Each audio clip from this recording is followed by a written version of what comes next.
মদিনার উহুদ পাহাড় 8.5 কিলোমিটার লম্বা।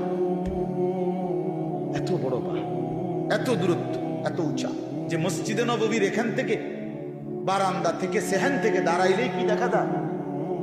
উহুদ পাহাড় দেখা যায় প্রায় 4 কিলো 4.5 কিলো দূরে, কিন্তু এখান থেকে স্পষ্ট পাহাড় দেখা যায়, এতটা উঁচা।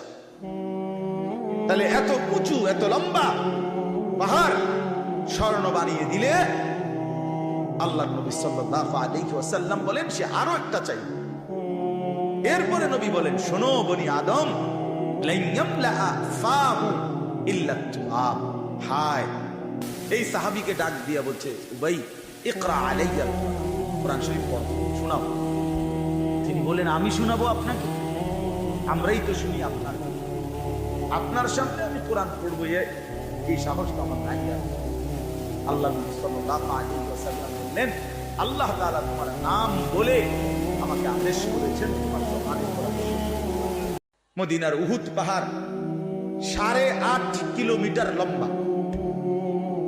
এত বড় পাহাড়, এত দূরত্ব, এত উঁচা যে মসজিদে নববীর এখান থেকে বারান্দা থেকে সেহান থেকে দাঁড়াইলেই কি দেখা যায়? উহুদ পাহাড় দেখা যায় প্রায় 4 কিলো 4.5 কিলো দূরে, কিন্তু এখান থেকে স্পষ্ট পাহাড় দেখা যায়, এতটা উঁচা। তাহলে এত উঁচু এত লম্বা পাহাড় স্বর্ণ বানিয়ে দিলে আল্লাহ নবী সাল্লাল্লাহু আলাইহি ওয়াসাল্লাম বলেন সে আরো একটা চাই। এরপরে নবী বলেন, শোনো বনি আদম, লান ইয়ামলা ফাহু ইল্লা তুআব। হায়, এই সাহাবীকে ডাক দিয়া বলছে, উবাই ইকরা আলাইয়া কোরআন শরীফ পড়ো, শোনাও। তিনি বলেন, আমি শোনাবো আপনাকে? আমরাই তো শুনি আপনার, আপনার সামনে আমি কোরআন পড়বো, এই সাহস তো আমার নাই।